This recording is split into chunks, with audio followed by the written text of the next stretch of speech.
কদিন আগে আমি একটা ভাইরাল ডিশ বাড়িতে ট্রাই করলাম। এই ডিশটা নর্মালি মাটন বা অন্য মাংস দিয়ে তৈরি হয়, আমি এটা চিকেন দিয়ে ট্রাই করেছি।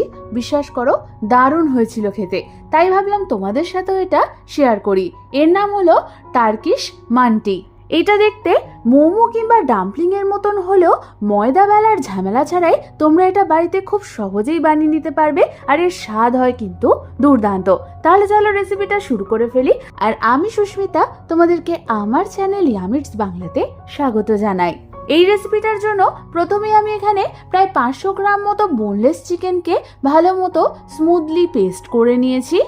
এবার এই চিকেন পেস্টার মধ্যে আমি দিয়ে দেবো একখানা মিডিয়াম সাইজের মিহি করে কুচনো পেঁয়াজ, 1 চামচ পরিমাণ আদা বাটা, 1 চামচ পরিমাণ রসুন বাটা, প্রায় 2 থেকে 3 টেবিল চামচ পরিমাণ মিহি করে কুচনো ধনে পাতা, আর দিয়ে দেবো প্রায় 2 টেবিল চামচ পরিমাণ মিহি করে কুচনো স্প্রিং অনিয়ন, 1 খানা কুচনো কাঁচা লঙ্কা, 1 চামচ পরিমাণ সয়া সস, স্বাদ অনুযায়ী নুন, স্বাদ অনুযায়ী চিনি, আর দিয়ে দেবো 1/2 চামচ পরিমাণ গোলমরিচের গুঁড়ো। এবার আমাদের সমস্ত কিছুকে চিকেন পেস্টটার সাথে ভালো মতো চটকে চটকে মিশিয়ে মেখে নিতে হবে। তোমরা দেখো আমাদের চিকেন পেস্টটার সাথে সমস্ত কিছু কিন্তু ভালো মতো মাখানো হয়ে গেছে।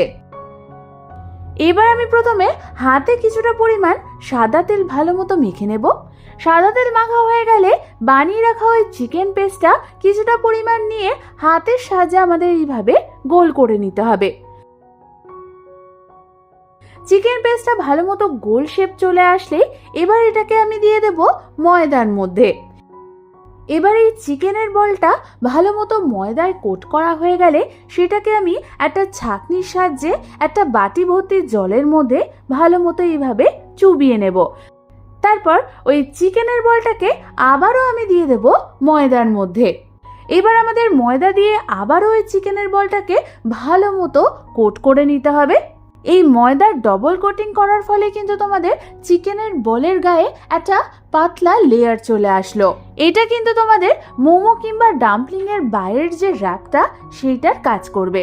আমাদের কিন্তু একটা গড়া হয়ে গেছে। এবার আমি এটাকে একটা অন্য পাত্রে রেখে ঠিক একই পদ্ধতিতে আমি বাকি চিকেনের বলগুলোকেও গড়ে নেব।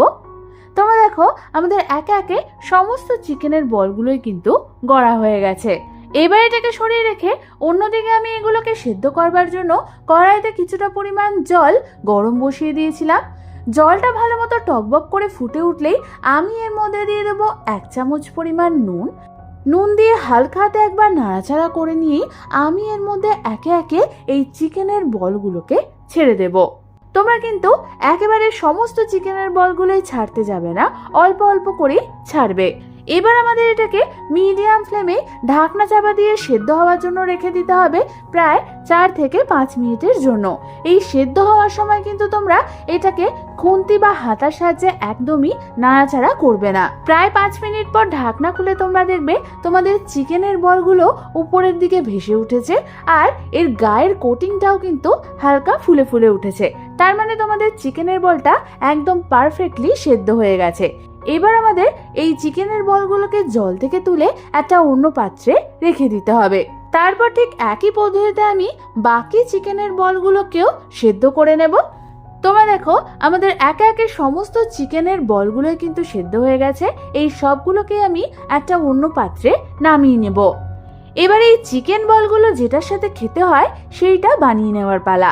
তার জন্য আমি একটা বাটির মধ্যে নিয়ে নিয়েছি প্রায় 1 কাপ পরিমাণ টক দই। এবার এই টক দইয়ের মধ্যে আমি দিয়ে দেব স্বাদ অনুযায়ী নুন, 1/2 চামচ পরিমাণ গোলমরিচের গুঁড়ো, আর দিয়ে দেব স্বাদ অনুযায়ী চিনি। এবার এই নুন, চিনি আর গোলমরিচ গুঁড়ো দিয়ে টক দইটাকে আমাদের ভালো মতো স্মুথলি ফেটিয়ে নিতে হবে। ভালো মতো ফেটিয়ে নেওয়ার পর কিন্তু তোমরা এর নুন মিষ্টিটা একটু চেক করে দেখে নেবে ঠিক আছে কিনা। এবার আমি ওই গরম গরম চিকেনের বলগুলোকে এই টক দইয়ের মিশ্রণের মধ্যে একে একে দিয়ে দেব। সমস্ত চিকেন বলগুলো দেওয়া হয়ে গেলে এর ওপর দিয়ে আমি ছিটিয়ে দেব কিছুটা পরিমাণ মেল্টেড বাটার,